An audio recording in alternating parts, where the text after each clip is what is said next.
Boa noite. Começamos aqui mais um programa Momento Jurídico. Hoje, no dia 20 de março de 2012, né, nosso programa aqui mais do que especial e um programa atualizado, né? Quem não viu, né, nesse último domingo no Fantástico, né, infelizmente, né, alguns procedimentos ilegais e irregulares sobre licitações no meio público. Aí eu fiquei me perguntando, fiquei em casa, recebi muitos e-mails também, né, perguntando sobre o que era licitação, o porquê desse procedimento, como era feito, né, essas fraudes na licitação para obter vantagem. Na verdade, aquilo é uma fraude, né, aquilo é ilegal, aquilo lá é irregular, sempre visando o quê? A fraude, a vantagem, seja ele para o administrador ou seja ele para o empresário. Então hoje eu vim bater um papo aqui com quem entende também da área, né, vive na administração pública, exerce um cargo público no município vizinho e sabe um pouco dessa matéria, pouco não, né, sabe muito, né, dessa matéria de direito administrativo que é a licitação. Até mesmo para vocês entenderem como foi feito, como chegaram, né, aquela reportagem, o porquê a lei, né, a legislação dá essa margem ao administrador público a chegar naquelas negociatas, né, naquelas barganhas, né, naquelas fraudes, naquela corrupção que, infelizmente, a gente que lida com a administração pública, a gente que vive a administração pública, a gente fica até um pouco envergonhado, né, dessa notícia estar sendo vinculada. Fico feliz, né, agradecer aí, parabenizar, nem agradecer, parabenizar, né, a imprensa, que sempre é ela que vem trazendo, né, os grandes escândalos na administração pública. Né, a gente pode perceber, né, a gente vive, né, há uns 20 anos atrás, sempre a imprensa divulgando, e divulgando com maior veemência, né, nos últimos anos, esses grandes escândalos. E isso nada mais é, né, gente, para a gente, nós, cidadãos, né, brasileiros, né, da sociedade, verificar que chega, tem que dar um basta, né, a gente pode, eu acho que nós temos toda a condição de sermos um país de primeiro mundo, ou se não de primeiro mundo, né, um país melhor, né, para nós vivermos, né, numa sociedade melhor. Então, para vocês entenderem um pouquinho dessa matéria, dessa licitação, né, dessa matéria de direito administrativo, eu trouxe aqui, né, doutor Anderson Nascimento, né, procurador-geral do município, né, de Iguaba Grande, né, já foi procurador tributário, né, no município de São Pedro da Aldeia, né, tem vasta experiência aí na área do ramo do direito, né, público, né, ainda mais do direito administrativo, já vive essa área já há mais de 6 anos. Né, as pessoas dizem, 6 anos é pouco tempo. Não é pouco tempo, né, que a gente é todo dia ali, né, vivendo e convivendo, né, com a administração pública. Então trouxe ele aqui para a gente bater um papo, tentar elucidar as grandes dúvidas que giram em torno, né, desse ramo que é a licitação e para vocês entenderem um pouco o porquê é feito da licitação, como que é feita a licitação, os casos de dispensa de licitação, inexigibilidade de licitação. As palavras são difíceis, né, mas eu vou tentar trazer eu e o doutor Anderson no bate-papo, tentar esmiuçar e tentar esclarecer, né, essas grandes questões desse tema, para vocês entenderem mais o grande escândalo, né, dessa notícia que foi vinculada no Fantástico, está sendo vinculada quase em todos os telejornais, né, da Rede Globo e de outras redes televisivas. Boa noite, doutor Anderson, tudo bom? Passar para as considerações iniciais aí. Boa noite, doutor Rafael, boa noite a todos. Eu sempre fico muito agradecido ao convite, espero atender o que for possível dentro do horário, dentro das perguntas, aquilo que eu puder auxiliar, estou aqui para isso. Sabendo que a lei de licitações é uma lei enorme, né? As situações de licitações são as mais variadas possíveis. Agradeço suas palavras de conhecedor, muito exímio conhecedor, não sou de direito administrativo, mas dentro da prática, a habitualidade, né, nós verificamos todas as etapas de todos os procedimentos e estou aqui para tentar sanar qualquer dúvida ou esclarecer um pouco mais como é o procedimento, né, o que é regular, e assim entender aquelas irregularidades que surgiram, né? E que foram difundidas aí no meio social, né? Para se entender um pouco mais a isso, né, é necessário nós conhecermos como é o procedimento formal mesmo, o que é regular, para entender a artimanha, né, a estratégia que se fez alcançar para poder burlar o procedimento. Que a gente, às vezes eu brinco, né, que eu falo que as pessoas têm muita criatividade, né? Não adianta, né, os legisladores apertarem cada vez mais a legislação, né, para que foque, né, na honestidade, nos princípios de direito público, né, que são aqueles princípios que estão ali na Constituição Federal, né, que é da publicidade, da legalidade, mas não adianta, tem sempre um criativo, e infelizmente a criatividade às vezes para o mal, né, que sempre lá tem aquela ideia de burlar, né, aquela lei para tentar ganhando, tentar recebendo alguma facilidade, né, naquele meio. Doutor Ângelo, então vamos para a praticidade. Vou fazer a primeira pergunta aqui para o senhor. O que é licitação? Porque licitação já é uma palavra um pouco complicada, licitação. Vou fazer um comparativo aqui, né? Vamos dizer, nós, pessoas normais, da sociedade civil, a gente quando quer comprar algum bem, seja ele um apartamento de 1 milhão, ou seja ele um arroz no supermercado, o que precisa? O dinheiro, é claro, para comprar, e se deslocar até o fornecedor e fazer aquela compra, efetuar aquela compra. O seu dinheiro, acabou. Você leva lá o seu arroz para casa e você ali compra o seu apartamento, né? Na administração pública, até para evitar, né, os valores superfaturados, para evitar as fraudes, foi editada essa lei de licitação. Então, explica para a gente o que é a licitação e qual a sua função dentro da administração pública.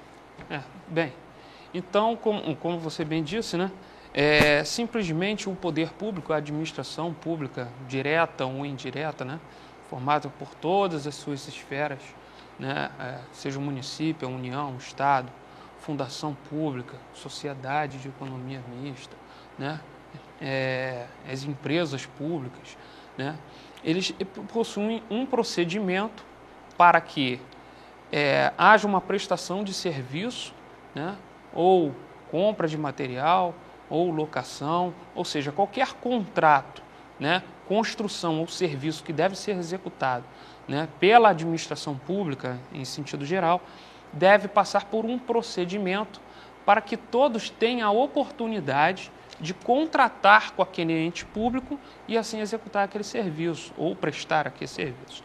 Então, a licitação justamente ocorre para que não ocorra o quê? O apadrinhamento, né? Ou seja, se o poder público tivesse o valor ou tem o valor, ele poderia chegar em qualquer fornecedor ou qualquer mercado, adquirir o produto ou solicitar aquele serviço, né? Então, o que ocorre? Ocorre a possibilidade, né? Um dos princípios, né, que seria da licitação é a isonomia, que seria o quê? Seria dar a todos a mesma oportunidade igual para disputar a possibilidade de chegar ao final e contratar com aquele ente público. Então, na verdade, a licitação é um procedimento, é um caminho. São várias etapas para chegar ao final e contratar com o ente público. Essa contratação pode ser de vários objetos, para fazer uma reforma, para construir, para prestar um serviço, desde que seja mais vantajoso para a administração. Por quê?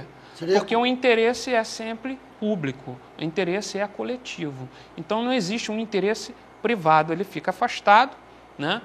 Inclusive para evitar, né, o interesse particular dos agentes ou da autoridade e beneficiar a coletividade. Seria, né, na verdade, o melhor serviço para o menor preço. Vamos dizer, seria melhor o que técnica, né? Às vezes, não só as donas de casa, né, mas hoje, né, até as pessoas que trabalham fora, homens, mulheres, né, que têm essa responsabilidade de fazer compras, seria o que as pessoas fazem em pesquisar. E no supermercado A, B, C, pesquisar o melhor preço com o melhor, conciliando a melhor qualidade. Seria isso mais ou menos que a administração faz no procedimento licitatório.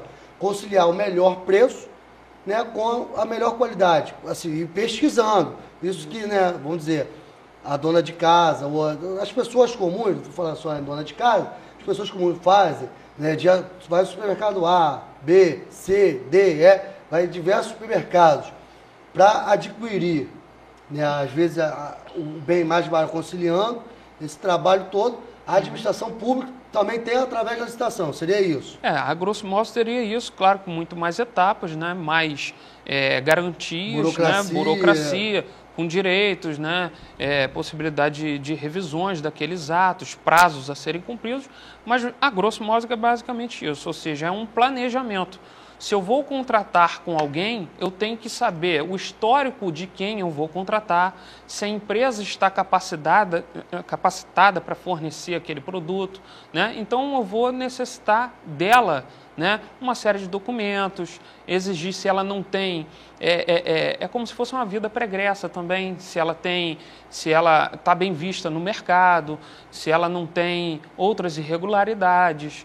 Então, ou seja, na verdade é um grande planejamento para que, quando o contrato for ajustado e assinado e começar a execução, né, não seja ainda mais vantajoso para a administração e não haja grandes problemas a ponto de rescindir, houve um gasto público e começar, né, praticamente tudo de novo e ainda ter aquele empecilho, né, administrativo ou jurídico com aquela empresa, né, eventualmente contratada ou erroneamente contratada. Então a licitação seria para adquirir ou material, né, ou serviços. Né? Como eu dei a comparação, né, lógico, a grosso modo, né, da dona de casa que vai ali pesquisar, né, bens e materiais, né, e vai comprar o de melhor qualidade, logicamente com menor preço. Então eu sou administrador, vamos botar para a gente tentar entender, né, como chegou aquela fraude, né, aquela irregularidade, né, que foi veiculada aí nos jornais aí. Eu sou administrador público, eu quero contratar, né, uma empresa, eu quero reformar uma escola. Estou dando um exemplo, eu sou administrador público, quero reformar a escola. Qual seria o meu primeiro passo para isso? Eu sou o prefeito da cidade e eu tenho interesse de reformar uma escola X. Qual seria o meu primeiro passo? O senhor falou aí que eu chegar lá, até para evitar o apadrinhamento, eu não posso chegar para um amigo ou um parente que tem um material de construção, que tem uma construtora, e falar assim, não, reforma lá que eu vou te pagar. Como o senhor falou aí, a administração pública tem a licitação que, né, tem que ser precedida de licitação. Eu não posso fazer essa compra direta, né, chegar lá para apadrinhar alguém. Qual é o meu primeiro passo? Eu quero reformar essa escola. Qual seria o meu primeiro passo? Para reformar a escola. Exatamente. Então eu posso dividir a licitação em duas fases. Uma prévia, né, antes de se ter uma publicidade, uma fase interna, e uma outra fase externa, que seria a publicidade, né? Seria todos conhecerem a sua vontade, que seria a recuperação e a reforma dessa escola. Então, numa fase interna, o que faria a administração? Apontar quais são as escolas que precisam de reforma. Apontou a escola X, né? O que eu vou precisar fazer? Vou precisar fazer o teto, né? Pintar, piso, tal. Então eu tenho mais ou menos um cronograma físico, um projetozinho básico do que eu vou fazer. Então, ou seja, cabe nesse caso a Secretaria de Obras ou de Planejamento, dependendo da prefeitura, do município, da União, do Estado, tem a sua secretaria, seu departamento próprio, né, competente para isso, vai fazer um esboço, né, praticamente isso, e com base numa minuta, né, que será aprovada por um departamento jurídico especializado, uma assessoria, vai divulgar através de um edital. Então, através... Mas e os valores, os preços? A Secretaria de Obras, vamos dizer, eu já quero contratar para a reforma da escola. A Secretaria de Obras, como o doutor Anderson falou, isso vai variar de município para município. Então, eu vou encaminhar a minha vontade, o prefeito encaminha a minha vontade para a Secretaria de Obras. Certo. A Secretaria de Obras vai lá, faz o planejamento, faz o esboço, e ali ela já dá o valor de quanto vai custar a reforma? Isso, existe uma estimativa de valor, né? Certo. Uma estimativa global. Por quê? Existem vários procedimentos, várias modalidades de licitação, né? Se lá na Lei 866 ele vai falar na concorrência, que é um preço, por exemplo, até 160 milhões, por exemplo, ou acima de 160, né? Tomada de contas, que também dá um parâmetro, um balizamento de valor, convite, que é até 80 mil, né? Ou seja, dependendo do valor, pode haver um tipo ou uma modalidade diferente de licitação. Então, para que é isso? Para evitar também uma burla. Então, por exemplo, se o meu valor, vamos supor que nessa escola for estimada 1 milhão, por exemplo, né?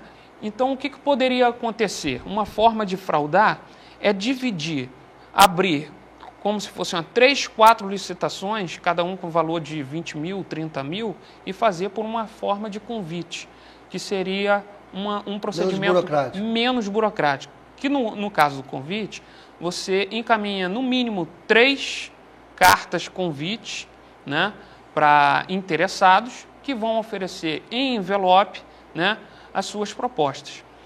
No caso da concorrência, tem um edital, tem mais período de divulgação num diário oficial e tal, e várias empresas vão lá retirar o edital, né, e vai concorrer numa determinada data fixada a essa licitação. Então, ou seja, um procedimento ele é mais demorado, tem prazos maiores, ele é mais específico. Envolve um grande vulto, né, de dinheiro e sempre atendendo o interesse público, né? Então, lógico que a gente estava falando que não seja essa modalidade de licitação que o doutor Anderson mencionou, o convite, né, não seja menos burocrático. É burocrático sim, mas tem mais facilidade, é mais célere o procedimento. A concorrência, como envolve um grande vulto, né, que é acima de 1,5 milhão, né, e não tem um teto, né, isso já envolve mais burocracia. Então, vai lá. Voltando àquele ponto aí, porque eu acabei não respondendo em situação do valor. Estima-se o valor global, mas cada item ele fixa um valor. Então, por exemplo, quantidade de tijolos, sei lá, a milha de tijolo, tanto valor, X valor, qual é o preço de mercado? Né? Ou seja, ele não pode estar um valor superfaturado do preço de mercado. Né? Então, existe praticamente assim, existem índices oficiais para colocar os valores, existem parâmetros no mercado para colocar os valores, tem, por exemplo, o Tribunal de Contas divulga cada item, mais ou menos o que seria o valor do mercado, justamente para não se fixar valores arbitrários e chegar no montante total, lá no valor global de tudo, um valor superfaturado, acima do mercado, completamente desproporcional. Né? Então, ou seja, os valores são previamente fixados, mas claro que, como é um procedimento, como nós já vimos, cada empresa, depois que estiver concorrendo em critério de igualdade, cada uma vai ter um valor que vai ser oferecido como uma proposta. Na minha empresa eu consigo fazer essa obra, mas essa obra sai por X valor. Outra empresa vai sair por Y, cada um tem os seus custos de mão de obra, tipo de material que é empregado, né? Qualidade do material. Né? Então, ou seja, esses valores oscilam. Né? E o critério de escolha da administração pode ser as mais variadas possíveis. Posso escolher pelo menor preço, posso escolher dependendo da situação, não precisa ser só pelo preço. Então, eu gostaria de fazer uma boa divulgação, campanha, uma marca, um logotipo, então eu tenho que ter uma técnica também, às vezes empregada, né? Então técnica e preço pode estar conjugado. Então a forma da modalidade da escolha depende da administração. Né? E aí, então, a gente viu que o preço já vai ser pré-estipulado para a Secretaria de Obras. Vamos nos procedimentos. Volta esse processo lá para o prefeito, fala, a obra vai ficar orçada, vamos dar um valor aqui de 1,5 milhão.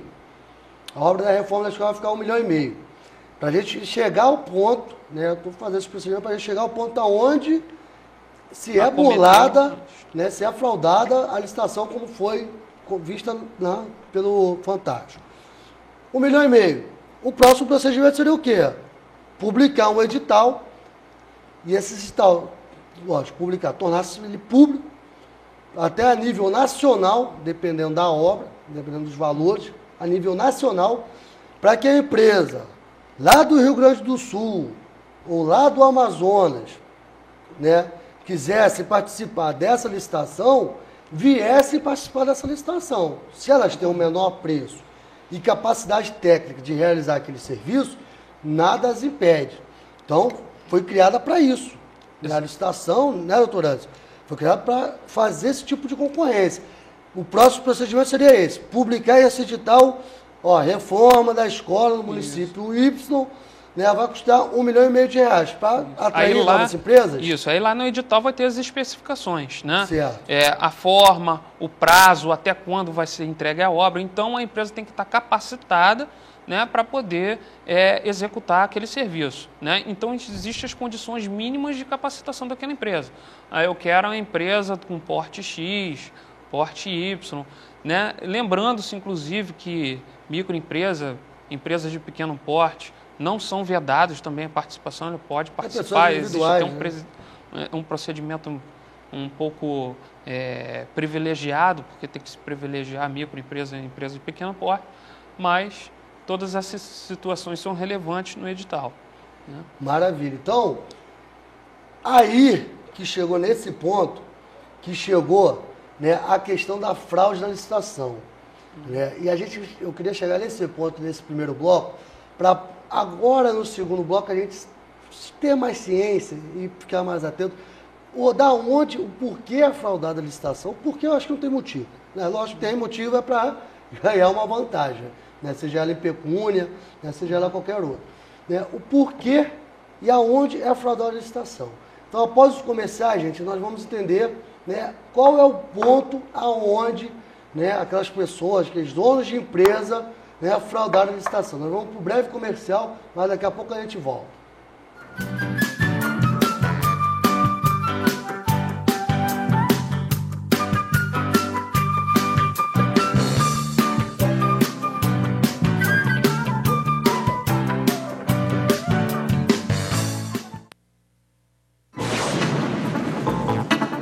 As descargas elétricas atmosféricas causam vários danos materiais, além de colocarem em risco vidas humanas e animais.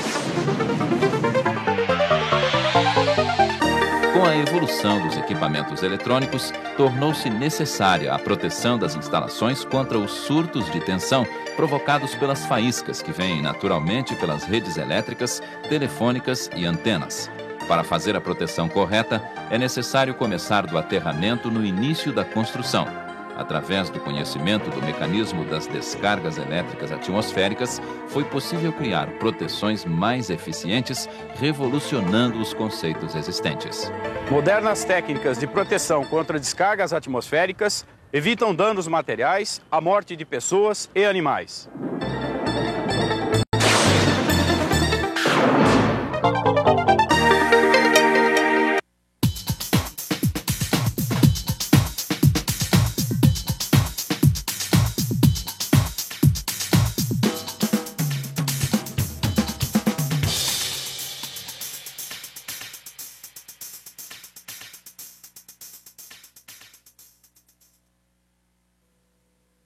Calma, Chico, vai devagar. Você anda nervoso. Nervoso por quê, amigo? Baixaria. O que você fez ontem? O que está acontecendo? Batendo na mulher de novo. Mas eu te tomei todas, perdi a cabeça, Não tem esse negócio, não tem esse negócio de tomei todas. Aqui todo mundo toma e ninguém bate em mulher, só você. Bebida não é desculpa.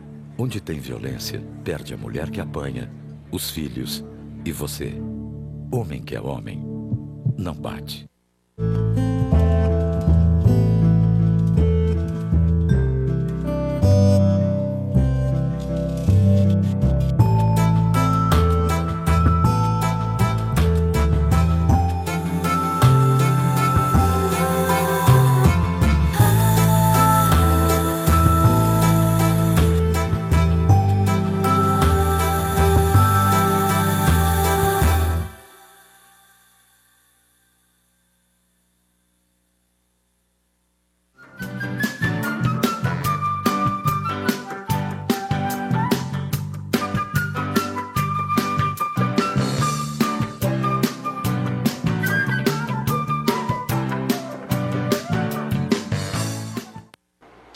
Boa noite. Voltamos aqui com o programa Noite Jurídica. Esqueci de falar no primeiro bloco, mas gostaria de falar que a gente está com um blog, né, um novo acesso, né, para as pessoas que nos assistem, né, estarem lá, um link direto com a gente na internet, né, então vai estar passando aqui embaixo aqui, né, o endereço do blog. Vou deixar, né, se pudesse deixar, como deixar, né, Fabiano?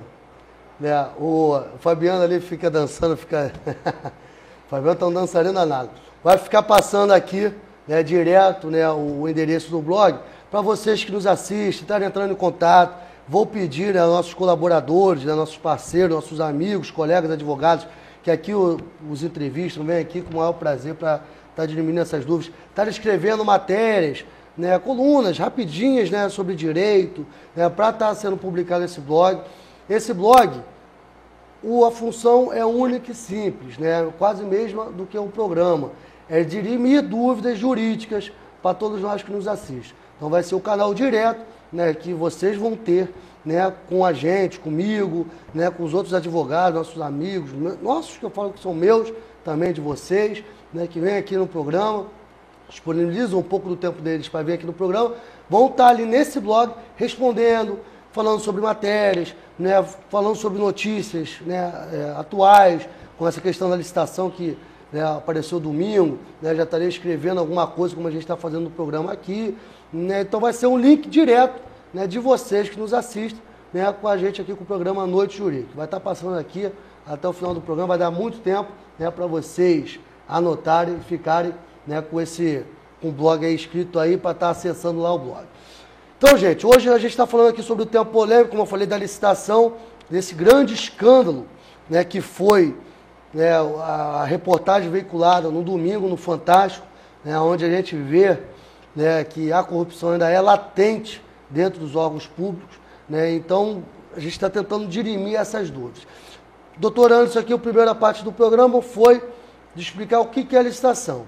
Então a gente já sabe, a grosso modo, como as pessoas comuns pesquisam os preços e a qualidade dos supermercados, a licitação veio para isso, para a administração pública pesquisar, né, os melhores preços e os melhores serviços para que sejam prestados para a administração pública. A grosso modo é isso. Então a gente já sabe que a licitação é feita para adquirir, seja uma caneta ou construir uma escola, uma ponte, seja lá o que for, né, para tudo, serviços ou produtos.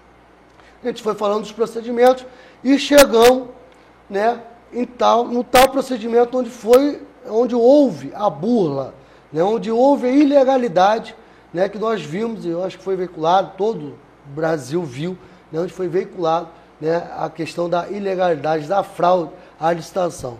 Então, doutor Anderson, a gente estava dando exemplo da escola, foi feita escola, concorrência, publicou o edital. A partir de agora, qual é o procedimento? Bem, publicado o edital, né, as empresas vão, em determinada data estipulada no edital, né, comparecer no local onde ocorre a licitação e entregar, né, os envelopes de habilitação e envelopes de proposta de preço, né?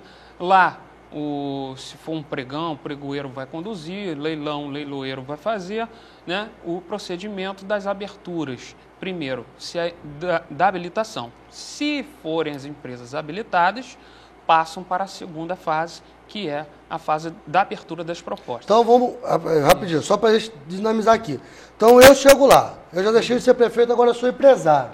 Chego lá no dia da licitação, primeiro com meus documentos e segundo com a minha proposta. Isso no envelope lacrado. Isso. Eu vou lá para o presidente da licitação e entrego, né, a minha habilitação. Presidente, você é o presidente da licitação. Você vai lá ver documento, o CNPJ, tudo certinho, né, aqueles documentos que estão na lei que não precisa a gente estar especificando. Certo, Rafael, você vai poder participar da licitação. Né? Rafael, X e Y vão poder participar da licitação. A segunda fase, eu com o envelope lacrado, eu entrego ao presidente da licitação, correto? Correto. Então, o que acontece? Logo de pronto, por que isso? Porque, às vezes, a melhor proposta até existe, né, em uma das empresas, mas ela nem habilitada seria. Ou seja, ela às vezes está com um problema no CNPJ, ela não está inscrita na junta comercial, ou ela tem, sei lá, um trabalho, não tem uma certidão, um trabalho menor, né? Ou ela não está apta para um determinado serviço, às vezes de grande vulto, por exemplo, construção de escola, ela nunca fez. É uma empresa de reforma, de construção, mas nunca fez um projeto de grande porte. Existe marceneiro, existe um pintor naquela empresa, mas não tem um mestre de obra, não tem, então ele precisaria sublocar e tal, então ele não atenderia às especificações de habilitação. Então, ela não estando habilitada, seria excluída. Claro que entre a habilitação e até a abertura da proposta, existe um prazo também para se recorrer àqueles que não foram habilitados, né? Inclusive, a população, isso que é importante também, que todo procedimento licitatório, ele pode ser impugnado não só com as empresas que estão participando, mas o cidadão, né, como fiscalizador, porque existe uma publicidade, existe um interesse público para aquele serviço, para aquela obra, que é para atingir a coletividade. Então, a população também ela pode participar, inclusive pode impugnar, né, qualquer irregularidade se for verificado, né? Existe uma participação popular durante o período licitatório. Às vezes as pessoas aí que estão nos assistindo vê, porque essa obra custou caro, vai construir uma praça, essa praça é caríssima, né? E às vezes a pessoa se sente impotente. Lógico, como eu sempre digo aqui, procura ou o Ministério Público, ou então como o doutor Anderson está falando, pode até a pessoa, né, comum, lógico, talvez orientada, né, tendo uma consultoria de um advogado, procurar impugnar um edital que a pessoa acha que tem algum cambalacho, tem alguma coisa ali que, já dizia minha mãe, não está cheirando bem, né? Então, a pessoa ali, né, incumbida do poder, né, do cidadão, da sociedade, ela pode também impugnar. Então, isso é importante, o doutor Anderson está ressaltando que é a ativação da sociedade no controle, né, da corrupção nos órgãos públicos. Exatamente. A sociedade não pode ficar omissa também, tem que estar ali lutando pelos seus direitos, né, tem que estar ali participando, né, do que lhe cabe e do que lhe é direito. Habilitado, como eu disse, Rafael X e Y habilitado. Como a gente viu na reportagem, os envelopes lá no jornal lá, eles abriram um empresário, um ou outro lá pegava o envelope, abria, viu o preço, cortava o preço, botava menor. Isso, ou seja... Aí habilitou. Mas o procedimento sério seria o quê? Rafael, X e Y, entregar o envelope e a partir daí, o que vem, doutor Anderson? Isso, exatamente. Aí depois da fase ainda do período de recurso, ultrapassado o prazo, né, não tendo mais recurso, ou se não teve suspensão do procedimento e tudo mais, vamos supor que não teve nenhum tipo de empecilho. Vem a parte da abertura da proposta, onde será verificado, né, os preços, né? Empresa X deu o valor de 180 mil, por exemplo, aí a empresa Y 170, a outra, né, 190. Né? Se a escolha é do menor preço, vai ser a vencedora, aquele que apresentou a menor proposta. Só que, naquela situação, né, nós vimos que, infelizmente, né, por aquilo que você já falou, né, a criatividade, né, e toda o artifício, a artimanha, um conluio já articulado entre as próprias empresas, né, vislumbrando sempre o lucro, o interesse, né, a vantagem própria ou a vantagem de outra, né, ali já se entraram num acordo, fixando já valor, abrindo os envelopes, né, e utilizando a situação. E para que seja beneficiada, ainda repassava um percentual, né, à própria administração. Olha, no meu valor já está embutido um 10% aí que vai ser revertido para você, ou um 15%, caixinha, ou um 20%, fazendo uma caixinha, né? Ou seja, ocorrendo uma verdadeira burla ou fraude à licitação, que é passível do crime, né? Então, nesses casos que a gente viu, né, como o doutor Anderson está falando aí, a fraude acontecia no momento da abertura dos envelopes, né, no momento. O que acontece? Rafael, X e Y não se conheciam numa licitação séria. Eu iria com a minha proposta, X iria com a proposta dela e Y iria com a proposta dela. São 3 empresas que estão concorrendo a quem vai ganhar. É uma disputa ali. Eu não sei os preços de cada um. Eu vou, claro, lógico que o empresário sempre visa o lucro, né? Claro, dentro do meu lucro, dentro dos meus gastos e etc., estou botando uma mais de lucro, eu vou botar o meu preço, a qual vai ser melhor para a administração. Lá, vou entregar o envelope, vai abrir.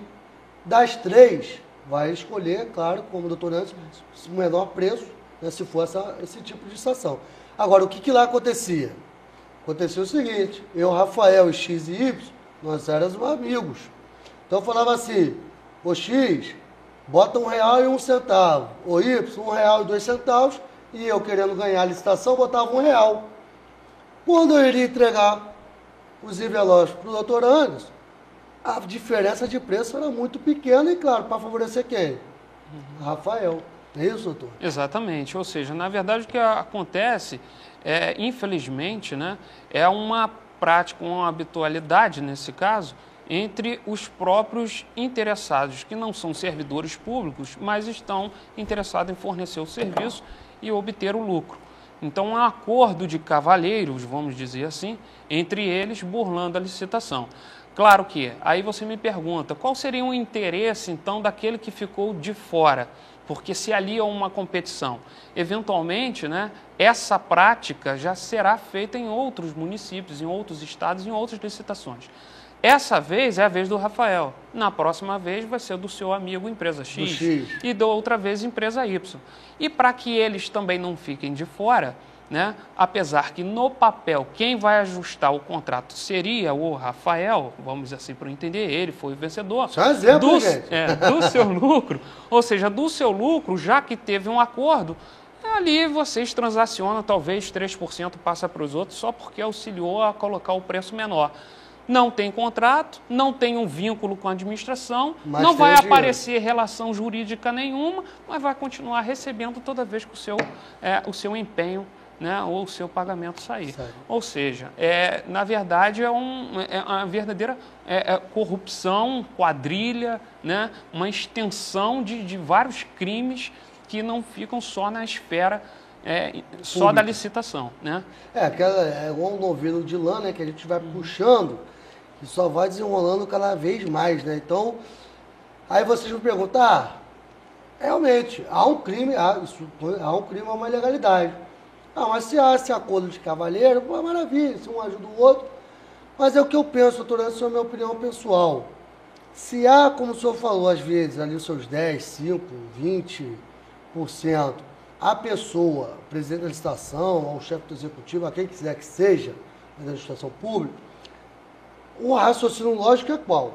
Se há como dar algum tipo de vantagem para quem não faz parte da empresa, não é um empresário que estende lucro, esses preços com certeza poderiam ser menores.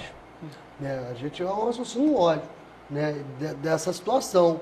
Então, se os valores poderiam ser menores, consequentemente, na administração pública, né, poderia estar comprando menor e o dinheiro que sobraria poderia estar sendo revertido, né, para outros setores da administração pública. Agora eu pergunto, doutor Anderson, no caso da reportagem de domingo, a gente ouviu falar em inexigibilidade e dispensa de licitação. Queria que o senhor pincelasse, dispensa é que eu sempre brinco com meus alunos. Direito é muita questão de interpretação, né? Então a dispensa, o nome praticamente já está, né? O dispensa e a inexigibilidade já está dizendo, né, mais ou menos qual é o seu conceito. Mas queria o senhor explicar. A dispensa de licitação, doutor Anderson. Quando que eu posso fazer a dispensa de licitação? Dá um exemplo de dispensa de licitação. Bem, não precisa dar todos. eu ia falar que não precisa dar todos os. Que isso está no artigo 24 e 25 da Lei 8666, que é de 93, que é a legislação. Não precisa dar todos os casos ali. Antes de responder a sua pergunta, eu queria só deixar bem claro o seguinte, que todas essas situações de articulações ocorrem, né? Inclusive, eu acho que o senso comum, né, o telespectador, a pessoa que está do outro lado aí da televisão, normalmente sempre pensa muito do lado do servidor, falando que o servidor, né, é corrupto, né, a burocracia está aí para justamente ocorrer essas situações. Muito pelo contrário, a burocracia existe, a lei existe para ter um procedimento justamente para não ocorrer isso. Na verdade, que os seres humanos, né, têm essa grande capacidade, né, de burlar essas situações. E não é só por parte do servidor, né, porque, infelizmente, o servidor é sempre taxado como ele o corrupto. Mas como nós vimos, o que vem, várias vezes, o que vem já veio de fora. Ou seja, são os próprios empresários, às vezes com a própria ganância de se ter o lucro, né?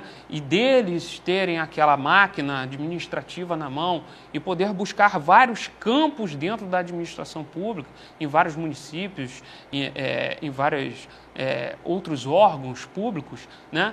Já arranjam esse esquema e já oferece esse esquema. Não estou querendo também passar a mão no servidor, porque aquele que, mesmo que não exige, mas ele recebe ou solicita, também comete crime, né?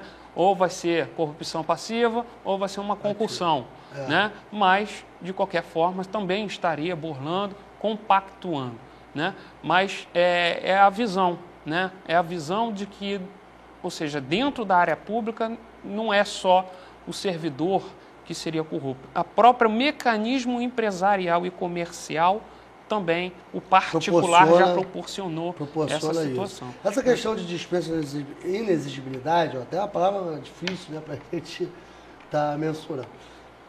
Muita gente, e isso acontece em muitas fraudes, né? Nós vimos alguns até aqui pertinho da gente, na região serrana, né, no caso, né, que aconteceu, né, nas grandes chuvas, nas fortes chuvas, né, do ano passado. O que acontece? Como o doutor Anderson explicou aqui, o procedimento licitatório demora um tempo. Ele segue um tempo. Como o doutor, a burocracia segue um tempo. Né? Até ali, vai fazer, habilita, manda para a Secretaria de Obras, para fazer o cronograma do orçamento, né? Depois volta, vê preço. Demora aí, no mínimo aí, uns 30 dias. Nos casos emergenciais, doutor Anderson, no caso da chuva, né, lá de Teresópolis, da região Friburgo, o prefeito, ele não teria tempo hábil para fazer esse procedimento. Vamos dizer, choveu em janeiro, né, aquela tragédia toda, ele não vai abrir um procedimento licitatório para vir as empresas, né, concorrer e daqui a 2, 3 meses, né, começar as obras, né, que aí a cidade vira um caos. Né. Nesses tipos de casos, né, a lei dá ao administrador a contratação direta, de eu chegar e falar assim, choveu, está tudo destruído, eu vou lá, eu preciso de uma empresa que tenha reto escavadeira, eu tenho a possibilidade de chegar lá direto da empresa e falar assim, olha, eu preciso que você limpe as ruas, eu tenho essa possibilidade? Tem, ou seja, o legislador, quando na lei 8666, ele não foi míope a essas situações, né? Claro que, como a burocracia existem vários procedimentos, existem várias etapas, em situações calamitosas, em situações emergenciais, se a situação é emergencial, o procedimento tem que ser emergencial. Então, tem que tratar de forma diferenciada.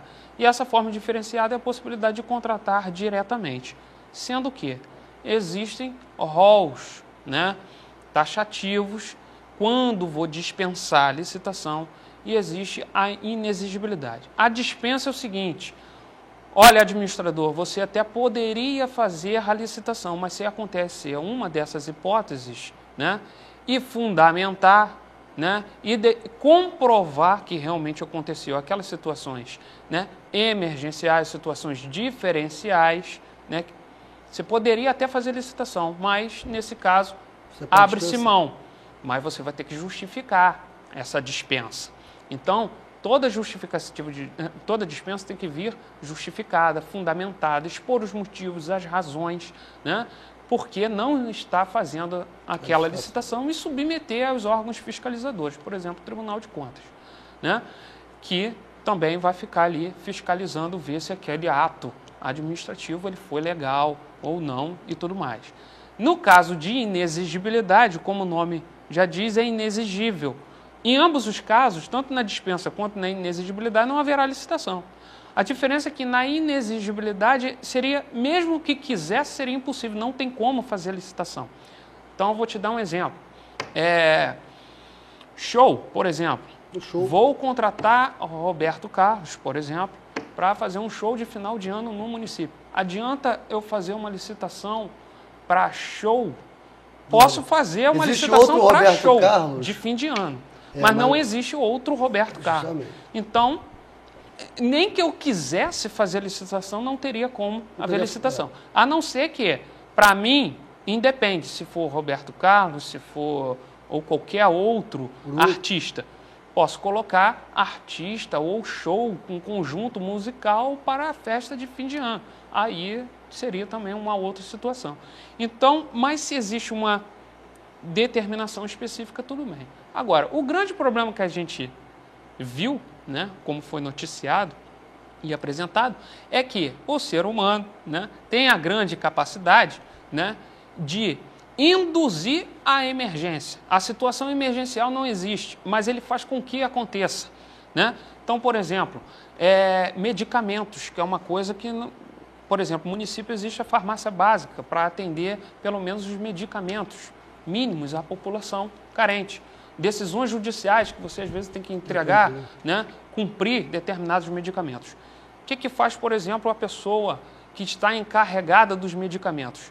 Espera aquele medicamento chegar até o final, já está observando, sabe que o estoque está terminando, em vez de abrir um processo licitatório para suprir aquele medicamento, o estoque que sabe que está acabando, ele sabe mais ou menos o período de saída do medicamento por mês, por semana, sabe porque é organizado durante o ano, faz estimativa, compra-se por ano, né? Então, o que acontece? Ele espera chegar até o último. Quando vem uma decisão judicial ou quando vem uma necessidade qualquer realmente para fazer a compra e acabou o medicamento, acabou, tem que contratar. Aí vai contratar por situação emergencial porque tem que entregar, então não tem como fazer o procedimento licitatório. Então, na verdade, é uma forma, né, de artifício para poder conturbar a legalidade. Esse exemplo acho que foi bem propício, até mesmo porque que a questão do domingo foi essa questão de medicamentos, foi a questão mais na área da saúde. Né? É uma questão de organização. É que eu brinco muito, né, na sala de aula, brinco não, até a título exemplificativo, que eu falo, gente, a administração pública é como se fosse nossa casa. Né? Se você, ou por qualquer fator, mas se você tem um dinheiro, né, você faz ali as suas compras por mês, né, todo mês ali, né, a pessoa vai lá, compra por mês ou por semana, não interessa, 15 dias, ela faz as suas compras, né? Ela deixar de comprar, esperar acabar, para essa situação, né, se tornar emergencial, eu tenho que comprar o arroz. Tenho que ali comprar o arroz. E nessa situação emergencial, o que eu faço? Agora eu não tenho mais arroz em casa, eu vou lá, compro mais caro, eu vou lá, não vou pesquisar. Eu não vou pesquisar mais no supermercado, vou ter que comprar no supermercado, no mini mercado da esquina. Talvez venda até mais barato, ou mais caro. Então essas situações, esses artifícios são utilizados, né, doutor Anderson? Para ser criados, porque o doutor Anderson falou, são criadas situações, né, emergenciais, né, ou calamitosas, para que, né, faça para que se contrate com aquele, né, que queira a vantagem, né, ou está mais próximo, né, para que tenha ambas vantagens sem a necessidade daquele procedimento licitatório e correr o risco de vir uma outra empresa que não seria, né, do interesse particular, do interesse entre os negociantes. E são crimes, né, doutor? São crimes que a pessoa... Isso está previsto também nessa burla, né, de não exigir a licitação, de dispensar a licitação. Isso é um crime, não é um crime? Exatamente. Aqui eu também faço uma ressalva aqui, né, uma crítica, né? Os nossos crimes praticamente estão definidos, né, pelo Código Penal. Mas a Lei 8666, ela traz também crimes especiais, né, específicos para as licitações, né, e começa mais ou menos lá no dispositivo do seu artigo 89, né, vem trazendo quais são os crimes de licitação. A crítica que eu faço infelizmente, né, o legislador, quando fixou os tipos penais, né, e na sua aplicação de pena, ele abrandou muito, pois deveria ser muito mais coercitivo, a pena deveria ser muito mais, deveria ser mais veemente, né, a punição para essa prática. Porque nós estamos lidando com contratos que chegam a valores exorbitantes, às vezes milhões de reais por mês, né? Então, ou seja, são crimes que têm penas brandas. O máximo tipo penal que ocorre dentro do crime de licitações vai até 6 anos. Ou seja, fora isso, só se ele tiver tipificado dentro do Código Penal. num caso de um estelionato, né? Num caso de uma corrupção passiva, uma concussão, uma prevaricação, alguma coisa nesse sentido. Agora, infelizmente, né, não houve uma reforma suficiente, não houve uma modificação, né, para que esses crimes fossem punidos de forma mais severa. Porém, apesar de tudo, nenhum deles ainda, ao meu ver, salvo melhor juízo, não olhei um por um, mas também foge, pelo menos, da esfera do juizado especial, pois todos eles pegam pena, pelo menos superior, com detenção superior a 2 anos. Então, aquela possibilidade de transacionar, né, de ter uma cesta básica, alguma coisa, na maioria dos casos ficam de fora. Porém, aí já vem uma outra crítica, né, que todos esses crimes são punidos de forma dolosa, ou seja, tem que ter a intenção de praticar aquele tipo penal, a intenção de fraudar, a intenção de conturbar o procedimento licitatório, a intenção de fazer.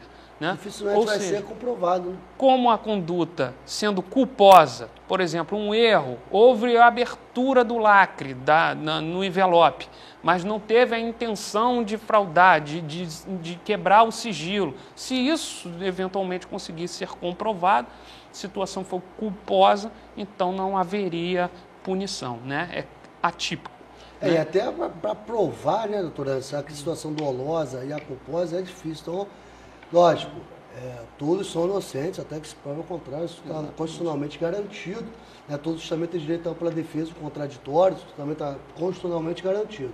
Né? Claro que não vamos generalizar, né, como existem as pessoas ruins, também existem as pessoas boas, em todo o ramo, né, como o senhor ressaltou aí. Não é só culpa ali do administrador público, da pessoa investida no cargo público.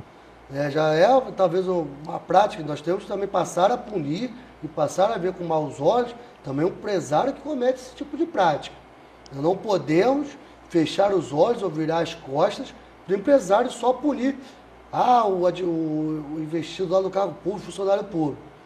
Acredito sim que o funcionário público tenha mais responsabilidade, porque está investindo numa função pública, enquanto ele está investindo numa função pública.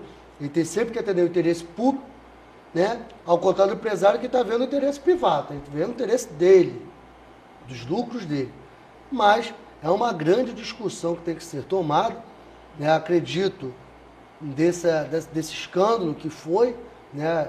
Torço para isso, para que sejam investigadas, né, outros casos, né, que aconteçam, ou semelhantes, que não precisa sair no fantástico, como o doutor Anderson aqui também ressaltou, né, e frisou, todo cidadão tem o poder, né, e tem o direito de estar ali vendo que o processo é público, saber como que é adquirido as compras de materiais da sua região, da sua cidade, né, e levando em consideração que é todo órgão público, não foge o Ministério Público, o Poder Judiciário e nem o Legislativo. Todo órgão público tem que ser precedido de licitação, porque a gente está ali tratando de dinheiro público. Então todos têm a sua responsabilidade, cada um ali. Doutor Anderson, felizmente o nosso programa está chegando ao fim, né? É um tema bastante polêmico, o tempo passou, né, que rapidinho, eu falo quando o tempo passa e a gente vai falando, né, é porque o programa foi bom.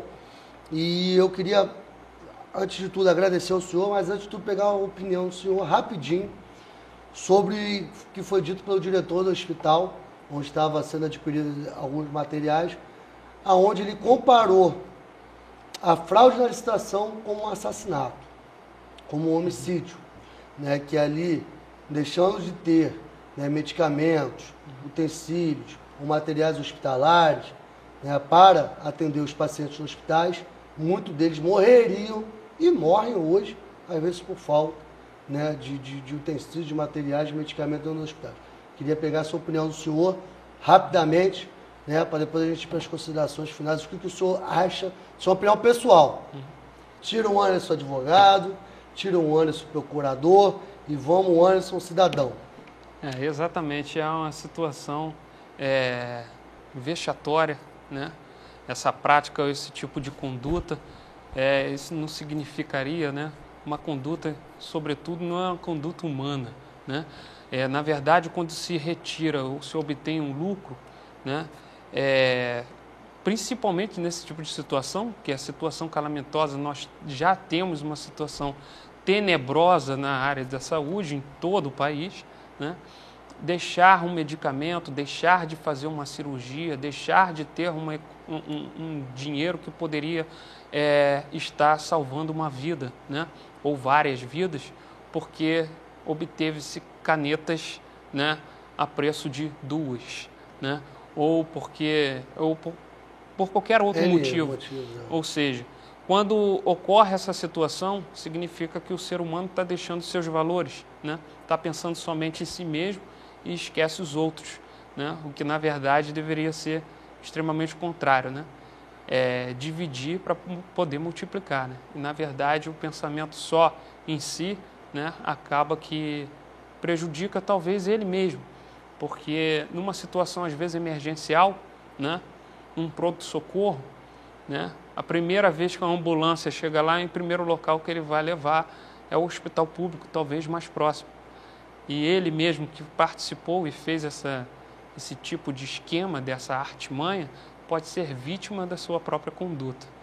Então, ou seja, tudo que é relacionado à administração pública deve ter uma fiscalização não só dos órgãos que estão ali competentes para fiscalizar, como o Ministério Público, o Tribunal de Contas, o Poder Legislativo, mas, sobretudo, você que também é usuário desse serviço, você que é beneficiado desse serviço público ou dessa construção, onde que você leva o seu filho à escola, onde você precisa de um medicamento num posto de saúde, ou seja, todas essas situações passam por licitações, todo serviço público passa por licitação. Então é necessário ter uma movimentação também social, né? Se você sozinho, individualmente, não tem como combater, existem as associações civis, né? Os sindicatos, né? E todas as formas de participação popular para poder manter o que nós chegaríamos ao mínimo ou mais próximo ao nosso Estado democrático de direito que está previsto na Constituição, para não deixar somente letra morta na lei e assim efetivamente materialmente conseguir buscar esses direitos, essas garantias. Então, eu acho que até foram bonitas palavras, eu acho que todas as congratulações, né, e as recomendações que eu fiz aqui no começo do programa se concretizaram, né, durante o programa. Né, e realmente, eu não tenho nem o que falar, doutora, depois dessas suas palavras aí, eu acho muito importante o exemplo que o senhor deu de quem frauda, às vezes um acidente de trânsito, os bombeiros, né, quando vão lá socorrer, o primeiro local onde leva é o hospital público, seja de onde for.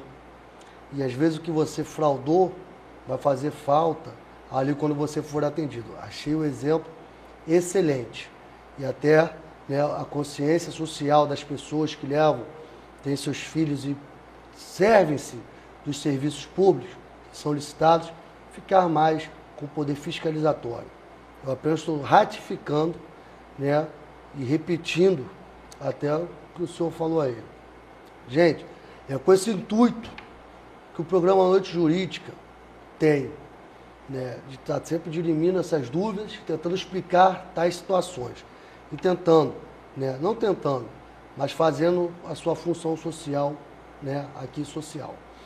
Então, gente, é com as palavras do doutor Anderson, com essa quantização, eu gostaria de agradecer, mais uma vez, ao doutor Anderson, que é o Procurador-Geral do município de Iguaba Grande, há 5 anos, né, aí na área pública, né, tem vasto conhecimento dentro dessa área, que eu agradeço. Sei que o tempo é curto, sei que o tempo é escasso, né, do senhor, sei que é uma correria danada, a vida como Procurador-Geral, né, posso muito bem falar o que é isso. Pessoalmente. Experiência até pessoal, né, muito obrigado. Passar para as considerações finais aí, rapidinho. As considerações finais, que Fabiano e Léo ali já estão ali quase malucos, né, o Marcinho também, né, tá quase estrangulando ali. E Lobão, né, não pode esquecer Lobão. Pô, Fabiano, isso aí não pode acontecer, Fabiano. Aí, passar para as considerações finais aí, doutor Anderson. Tá ok, eu só quero agradecer, né? Dar uma boa noite a todos. Espero ter conseguido passar pelo menos a intenção, né, do que foi o programa. E agradecer essa oportunidade e estou presente aqui para os próximos convites. Agradecer a produção, agradecer a você, que é meu amigo pessoal também. E boa noite e espero vir até a próxima, né? Com certeza terá muitas próximas aí. Como eu disse, o programa não é do Rafael, o programa é dos nossos amigos e colegas advogados, que são, né, cargos públicos, né, Polícia Militar, Polícia Civil, todos eles que representam, queiram vir aqui dar alguma satisfação para o povo, dirimir dúvidas do povo, o programa vai estar sempre aberto. Muito obrigado. Fica aí o nosso blog, que está aqui embaixo, para você estar mais pertinho da gente, mais perto do programa Noite Jurídica, mandando sua opinião, mandando seus questionamentos, temas de programa, fica aqui aberto, né, para vocês estarem participando. Quanto maior a participação de vocês, maior, né, e melhor vai ser o nosso programa. O programa é feito para você que está aí nos assistindo. Muito obrigado, uma boa noite e até terça-feira que vem.